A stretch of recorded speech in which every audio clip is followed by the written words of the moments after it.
Super excited to have General Nessel on the show, my friend Dana Nessel. Dana, thank you so much for being on our 1 year anniversary. Thanks for having me, Ryan. Super excited. I'm really excited to do this intro. As everyone knows, we always chronicle Michigan marijuana history, and I'll get right into it. I got a call from a couple of my friends, Jamie Lowell and Michael Camorn, saying you gotta meet Dana Nessel. She's running for Attorney General, and at that time we'd known Pat Miles Jr. was going to be the candidate and was supposed to be the already winner. It was written, and that just freaked me out. So I met Dana. It was in late summer, early fall in 2017 at a Panera in Brighton, and talked to her for about 4 hours, and I was convinced that she could win. I didn't know the odds at that time, but I was all in, and I believed in it. And right away, I went back to my good friend Bob Eldori. I said, "Hey, you gotta hear about Dana. This is what's going on." And you talked to Bob, and we held a fundraiser for you in Okemos, and it was right around the time of the famous campaign video, the penis video that you got so much attention for nationally. And, we held this fundraiser, it was successful. And I just remember Bob catching so much slack from the big Democrats, the establishment, and telling him he's a fool and all this stuff. And Bob told him to get benched, you're going to win. And I'll never forget how that worked. And then we started raising more money. The rest of the cannabis community got involved, and of course, you had a lot of other different supporters. But I remember seeing you at an Oma Medicine fundraiser, and you came up to me excited and said, "We're winning." And I was like, "Holy smokes, we got a chance at doing this." And then I had the honor, first time I ever spoke publicly about what happened to me was at the Hash Bash in April of 2018. And I got to introduce you, and you gave a great speech at Hash Bash, and we had great weather that day. And then 2 weeks later was the convention at Cobo, and that was like a rock concert, and I'll never forget that. I was so much energy chanting. I was worn out, and then I'll never forget. You came out and you said we won, and I got to be up on stage with you, and I got to be right there when Pat Miles Jr. gave his concession speech as well. So that was one of the top 3 highlights of my life. And then after that, we just kept on campaigning. It was a close race. You got outspent, I think, 7-1, which is amazing, by a good challenger, Tom Leonard, and you won. It took till the next morning till 1. We were up partying the night for Prop 1 and waiting to hear for you. So with that, 2019, the world changed for a lot of us, especially for me, after getting harassed, and you won. Prop 1 won, and for me, I have Carol Seaman as my county prosecutor, which she's amazing. So it's just incredible. So thank you for all of that. And I know a lot of the audience would like to hear just tell us a little bit about yourself, where you grew up, where you went to school, and then how you became, decided to run for Attorney General and the role the cannabis community had into it. Well, thanks for that introduction, Ryan. It's really great to be here. And, it's funny because sometimes I bitch and moan about, interactions that I've had along the course of running for office. It was the first office I ever ran for was Attorney General in 2018. And people that, that you have to deal with when you're in Lansing and all the rest of it. But I sometimes have to stop and, I won't say smell the roses. I guess you're smelling something else right now.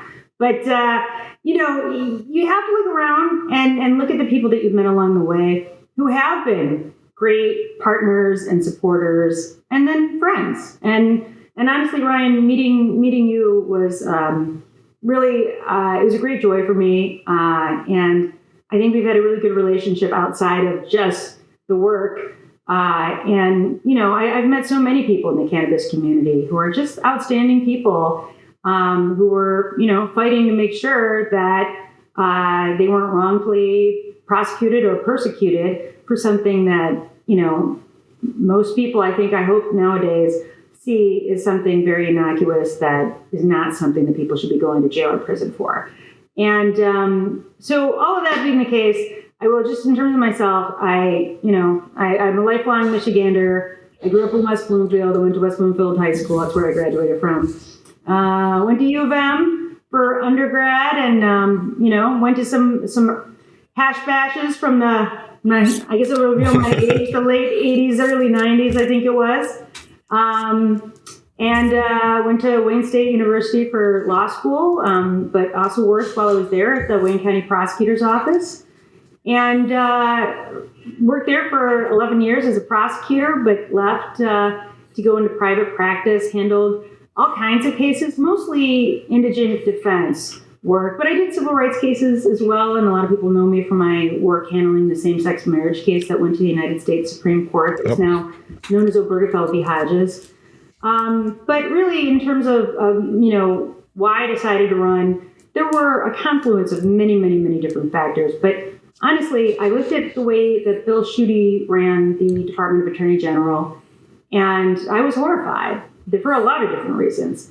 I didn't like his approach to a variety of civil rights related issues. I didn't like the way his approach to government. I definitely didn't like the way he approached marijuana cases. And I really took him to be somebody back from like a throwback from the 1950s or something in terms of the belief that marijuana somehow equated to, heroin or cocaine or methamphetamines or like some other products that I thought were from a time that was maybe generations ago, if that, and the real reefer madness type of attitude. And through the course of my work, both as a prosecutor and certainly as a defense attorney, all I could think of is like, God, don't we have bigger problems in this state that we have to spend our resources and our time on something like this? And also, I saw the revenue related issues that the fact that we could make an industry out of this, and instead of spending money on prosecuting cases and incarcerating people, we could instead be generating tax revenue from a sale of a product that was being sold all over the place anyway. And to be quite frank, and I've admitted this in the past, I had a hard time prosecuting cases when I was a prosecutor that involved, when they were, just cannabis cases and they didn't involve a variety of other offenses. I felt like a hypocrite because I had, I had prosecutors that, during the day they'd be prosecuting marijuana cases, and at night we'd hang out and people would smoke marijuana. It's just true. It's factually accurate. And I hated that feeling. And it was wrong, I felt. So, that was one of the things that inspired me. And I thought, the contrast when I was deciding whether I should run or not, of course, I looked at, well, who did the Democrats have who's running for office? We know that whoever replaces Schuette will probably have the same mindset as Bill Schuette if they're a Republican. Mm-hmm. But as a Democrat, who's running, on our side? And when I learned it was Pat Miles, what Pat Miles obviously was most notoriously known for, of course, was locking up people like you, Ryan. So I was like, no way. There's no way I'm just going to sit back and have somebody who is this reefer madness type of candidate representing my party when I didn't think that was very representative of the Democratic Party. And it wasn't. And it's not. It wasn't then, and it's certainly not now. So, I got to meet people like yourself. I've known, of course, a lot of the criminal defense attorneys I've known for years. Mike Moran, I've known since we were in high school. And, I sat down with him and some others, and I talked to them about wanting to be a champion on the campaign trail, not just for myself, but for Prop 1, and how I viewed cannabis in general, and how I viewed what would become of my time in the office if I was there versus either a Republican candidate or Pat Miles. And, it was the cannabis community. I think if you look right now, if you look at not just in terms of the assistance they gave me, of course, because you have to get campaign contributions, but really the support, getting people to the convention and then getting people out to vote in the fall. If you look at the stage, right after my victory, yes, you're up there, Ryan, but there's a whole lot of other people from the cannabis community that were standing on that stage next to me as well.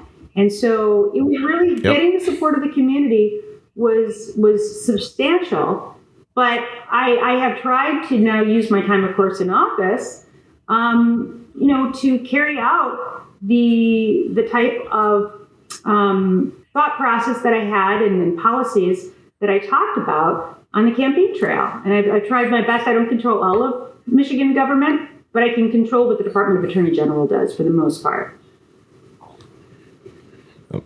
Yeah, that's incredible. That took me down memory lane too. Just how your stance and just the reason with Pat Miles, man. We don't need to go into that, but I was curious. I hadn't. We haven't talked about this yet. The Clean Slate bill passed, of course, and that's incredible. And you've been a champion for that. My foundation and some other people we're working on it as well. But I've watched. Like what you did in Flint with with Genesee County sheriff and all that. I just couldn't imagine that happening 2 or 3 years ago. What was that like, and what has the response been, and how has the government and how has the state of Michigan been helping, and how many people are we getting expunged? So first of all, when I got into office, there were several objectives that I had. I will say I was pleasantly surprised. And I'm going to give credit where credit is due, even if it involves giving credit to Republicans. But, when I took office in the first week, I think it was, Lee Chatfield, who was then the speaker, called me up and he said, I have this civil asset forfeiture bill that I want you to look at. And if you can support it, I'd like you to stand with me. It's going to be my first bill that I propose. And I was very skeptical. I didn't know Lee Chatfield at the time. We actually became friends, weirdly enough. But it was the first thing that we did, and it was the first bill that came out of the House right after we both got into office. And so, as you know, that eliminated, for the most part, civil asset forfeiture in the state, which we know was really used to brutalize, I think, the marijuana community. But the next thing on my plate after that was, of course, expungements. And I know how hard it is. Even though they had increased at least to a minor extent, the number of offenses you could have expunged. It was 1 felony, 2 misdemeanors, and that's it. And it was, the hundreds of thousands of people, of course, that were impacted in the state who could never get their lives back on track ever because of these offenses, sometimes very long ago and sometimes very minor offenses. But to me, I didn't like the initial bill package that I saw because we didn't have a special carve out for marijuana offenses. And to me, we had to treat marijuana offenses totally differently than you treated other types of offenses, because those other things, they're still crimes. We still don't want people engaging in that kind of behavior. But for a lot of these marijuana offenses, these were things that were no longer illegal at all. So I was like, why aren't we having a different process? It should be so much easier to get those offenses expunged than other types. So I sat down with my team. We actually drafted that law ourselves. Now, that's not the original law that you see in place right now. When I drafted it, it also included felony offenses. But at least what we were able to do with misdemeanors is that we made it so that the burden was not on the petitioner to say why they deserve to have their conviction cleared. The burden would go on the prosecutor to say, why shouldn't they have this expungement granted? This is something that's legal now. You tell us. And it only gave them 60 days to object. And if they didn't object within that 60 days, then the expungement automatically went through. So I testified on behalf of those bills. Unfortunately, the House and the Senate they amended my bill so that it was only misdemeanors, so that would be use and, possession and some other related, marijuana, narcotics related offenses that would fit into that category. But, I did the best I could, is what I would say. I'm not in the legislature. I can write a bill. I can testify on behalf of the bill. I can later on implement it. But, there's only so much that I can do. And I still am hoping, by the way, the expansion of the bill, it was expanded so substantially that I hope that a lot of people who couldn't get their possession, intent to deliver, delivery, manufacture cases expunged, at least now can, because there's so many more offenses that you can get expunged over the course of time. So hopefully it will even help people still who have felony offenses but couldn't get expunged before. But to me, after I saw the bills, after the final package went through, and of course I was glad that it did, and I was there for the bill signing, even if it didn't include everything I wanted. I looked at it all and I was like, this is still really complicated. I mean, this is not, sometimes the people who need the expungements the most are the ones who are least able to afford an attorney to get them to assist them with it. And when I looked at it, it was very much like if this, then, and then this other thing, and then you have to look at this category. So I decided we have to do a number of things to make this as easy as possible. Because what's the point of passing all this if nobody takes advantage of it because it's too damn complicated? So I said, first of all, we need a whole area on our website that is dedicated just to expungement that can walk people through this.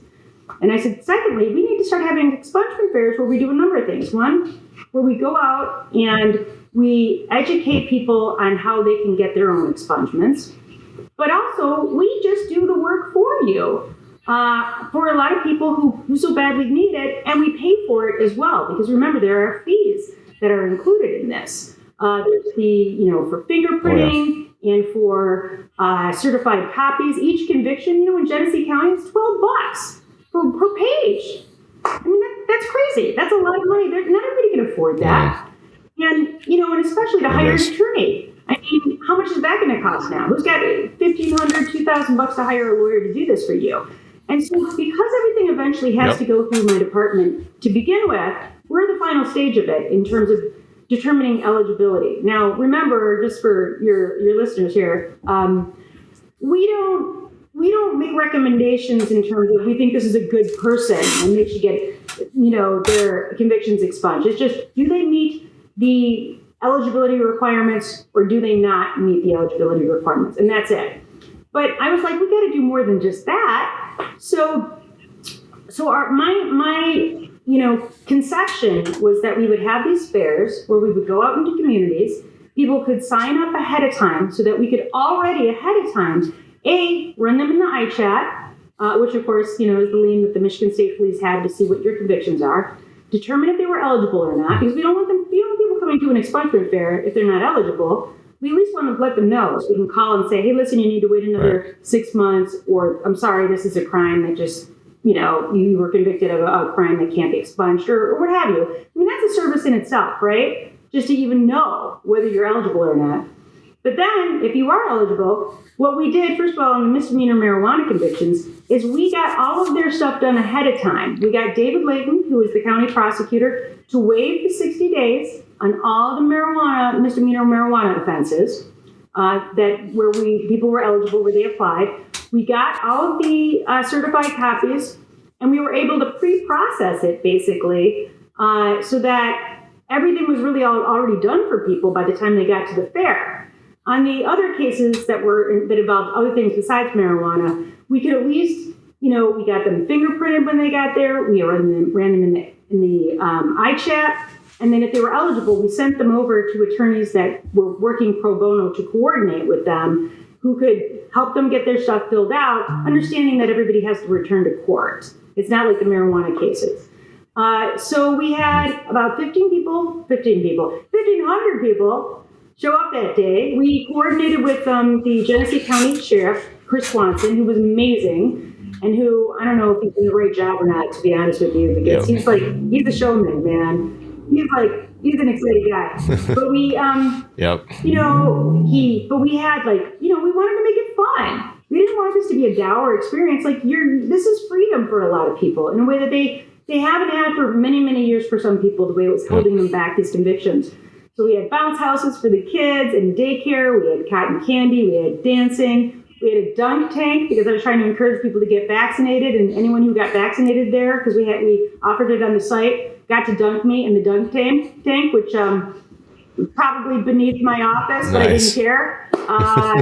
And we registered people to vote there too. The Secretary of State had something there. So there was 1,500 people who went through the fair. We know for a fact that I believe at least 781 of them were able to get expungements. The rest we're still working on. But we're going to repeat that in as many places as possible. So we're in the works right now with Muskegon. We're in the works with Kalamazoo. We have a Detroit event that's planned. The Detroit Pistons are going to be coordinating that with us so that we can actually, have it at Little Caesars. Very and cool. They can, help us with all that. So that's my vision is that we are able to do this in, I don't know about all 83 counties, but we're going to try to hit as many counties as possible and the bigger, more populous counties as many times as possible. And we're going to do as much as we can to train people who can help others and to educate people on how to do this for themselves. That's amazing. I'm glad I asked you that question. I just want to make a quick comment. I know the other Kevin and Tom got some want to get a question in. You talked about that civil asset forfeiture bill, and I learned about how that worked with, in my opinion, what Bill Schuette and the multi-jurisdictional task force did with that was criminal. We were ranked 50th in the nation for like a decade on our civil asset forfeiture, and just trampling. And that alone, that with Prop 8, but that alone, I know a lot of SWAT guys that retired, and like it just took the motivation away, and that's been such a key thing. So very thankful on that. I just wanted to make that comment because that was, to me, has been Prop 1. I'm sorry, go ahead. Go ahead. I tend to do that. Well, another thing I did when I got into office is I evaluated the cases that were there, and I actually had a meeting within my first, I think, 3 weeks of office. And I actually had I had a big stack of files, all the marijuana cases that the office was prosecuting. And I had all of the defense attorneys for all of the cases come in. And I sat there with my staff who was prosecuting these cases. And I was just like, tell me about your cases. And we one after the next. I mean, we dismissed most of them. Some of them had other charges that were not just cannabis charges. And maybe we dismiss the marijuana related charges and have to evaluate the other charges. And there were some that for reasons dealing with our partnership with law enforcement agencies, like we'd offer a misdemeanor under advisement, or something like that. But we tried to, I tried to do the best I could to handle those cases. But the thing that was noteworthy about those cases is many of them had been around for like 6 years or something, because they'd gone up and down the appellate system so many times. And all I could think about is, God knows how much money this office wasted pursuing some of these cases. It was a little sickening to me. So, but anyway, I'm sorry, I'm talking a lot, but these are just some of the things that we've tried to do since I've been in the office. Hi, Dana. This is Kevin over at True Cannabis, and don't be sorry. We appreciate your enthusiasm on this topic. We appreciate your approach. There's no doubt that things for myself and Ryan changed dramatically in 2018 when you got elected. No longer did we have to feel like we had somebody over our shoulder at all times, ready to pounce if we made a mistake or any of that kind of stuff. So we really appreciate being where we're at today. And I do want to thank you for all the work that you're doing on expungement. It's really amazing to see, an Attorney General take this by the horns and really be the forefront of something like that. One of the things I wanted to talk to you about was when you did get into office, you started a work group to kind of, establish what you thought your interpretation of marijuana laws and things like that were. And I was just wondering what the progress was of that work group. And, similar to the expungement thing, you guys are making it readily available to information so that people can differentiate what's going on. Do we see something like that coming down the road in the future? I think there's a lot of confusion as to the difference between medical marijuana and adult use and how many plant counts you're allowed to have and what can commingle with what. And I think that it would be nice to be able to have some clarity for people that just want to be law-abiding citizens. So maybe you could talk to us a little bit about that. Yeah, and that's what we were trying to do when I first got into office. I was like, wait a minute, you have these two different ballot proposals and laws that were basically passed by that means, even though I know that there were some adjustments that were made over time on medical. But, they didn't always match up. And we were afraid that people would be confused by that. So I put together a marijuana working group, and we tried to have a variety of different voices. We had prosecutors and city attorneys and state police and Andrew Brisboe from MRA. But we had, folks from SATO and, various different defense attorneys and people from the State Bar Association that were in the marijuana law section. And we were really trying to go through as many different areas as possible where we saw confusion in the law, because my perspective was, I don't want,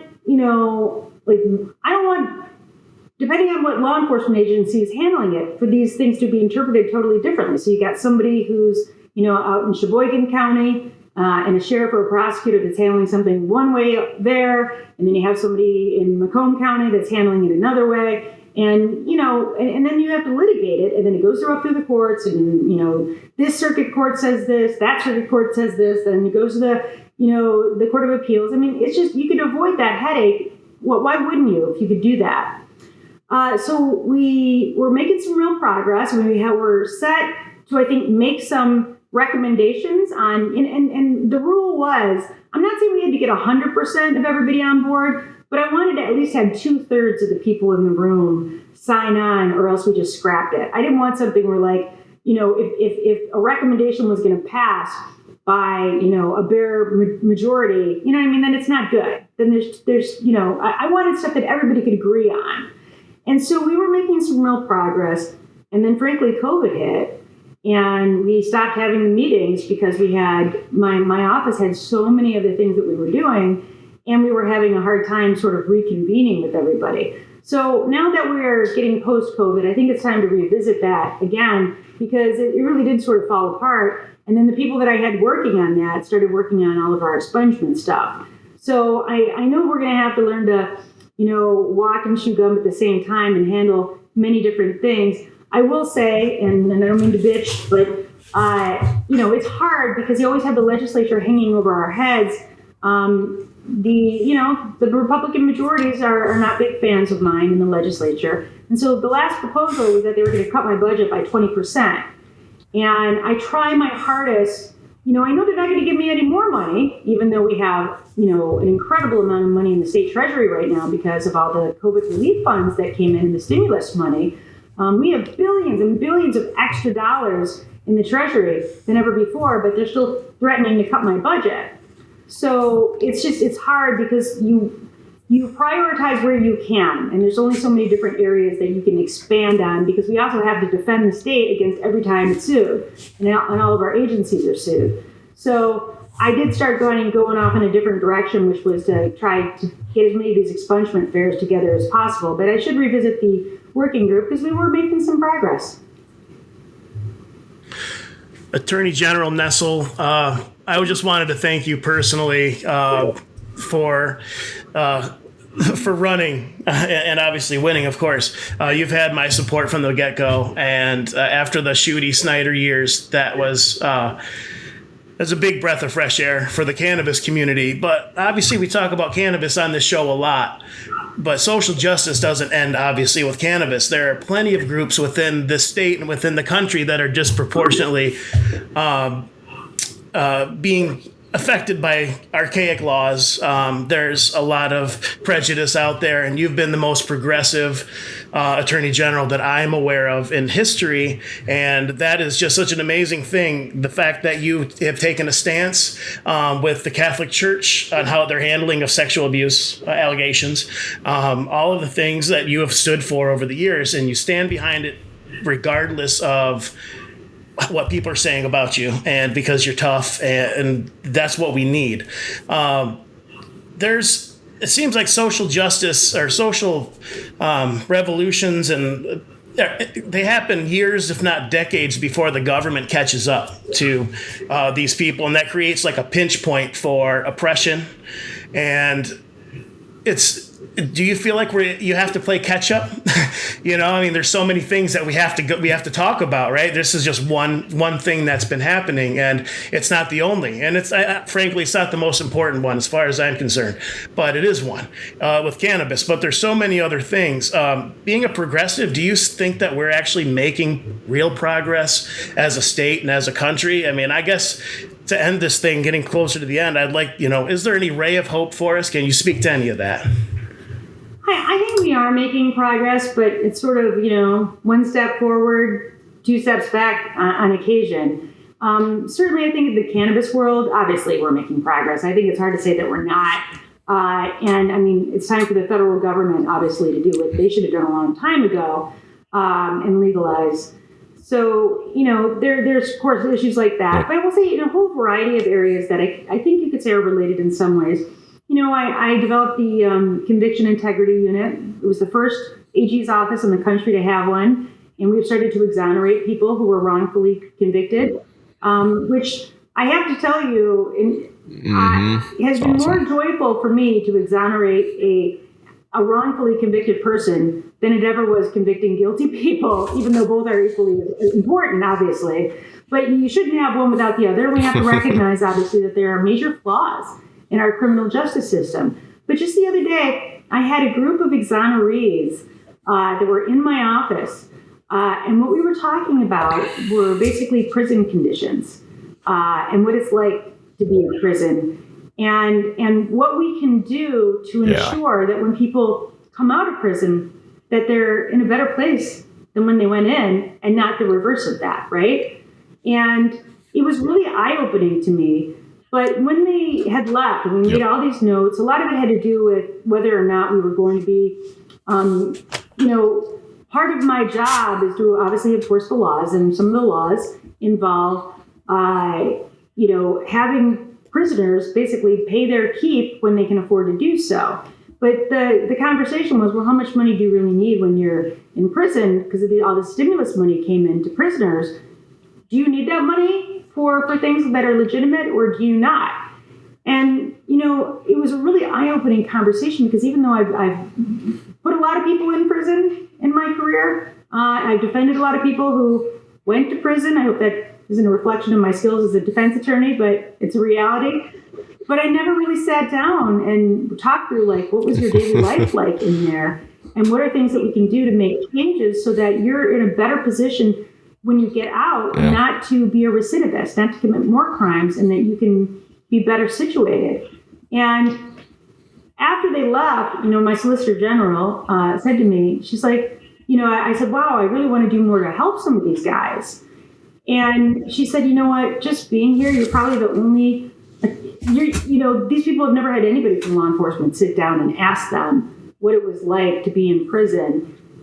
And to be an attorney general and actually give a damn about that is in and of itself, it's a huge step forward. And we are going to make some changes based on the information that I received, But that's the kind of thing where, we have to have people in these positions that are just willing to talk to people who need help the most. And as I've always said, really well-off people who've been super lucky in life, they were born into wealth, or they've had the ability to do very well for themselves, they don't need the government nearly as much as the people who don't have those same kinds of opportunities or advantages in life. And they're the ones that I feel the Attorney General has to be on guard to watch out for because they don't have anybody else. And that's why we call it the People's Attorney, right? Because I'm supposed to be the attorney for everybody in this state. And so that's what I try to do, for better or worse. Some people love the work I've done. Some people hate it. But all I can do is just be honest with everybody and let them know what my policies are, what my plans are, what my feelings are about these issues. And then you can either support me or you can support whoever runs against me. But I think that's the best thing I can do is offer at least an honest perspective on how I see this office. Well, that's incredible. Thank you. Oh, yeah, thanks. Well, thanks so much, Dana. I don't want to keep you past your time. We appreciate this so much. I do want to let Kevin and Tom say thank you for being on the show, and then I want to thank you as well, and then we'll let you get back to doing what you do. So, Kevin, go ahead. A little bit, but that's okay. I can do it by myself. It's all cool.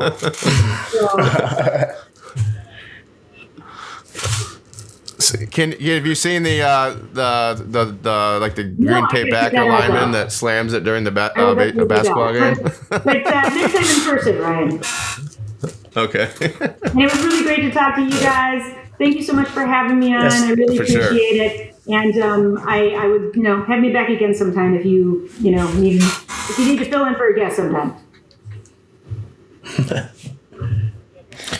Yeah, real quick, Dana. I just want to thank you for supporting the cannabis movement. It's been great to have your support. And the biggest thing that I've learned from talking to you today is that you're empathetic and you're able to put yourself in somebody else's shoes. And I think that we need that approach from more people in our society. I think that politicians have done a great job of dividing this country, breeding a lot of hate. And I think that empathy and respect and all of those things are things that we need more of in this country. And I think you're bringing that. And so I just really want to thank you. And I hope you have a great 4th of July. Guys, thanks so much for having me.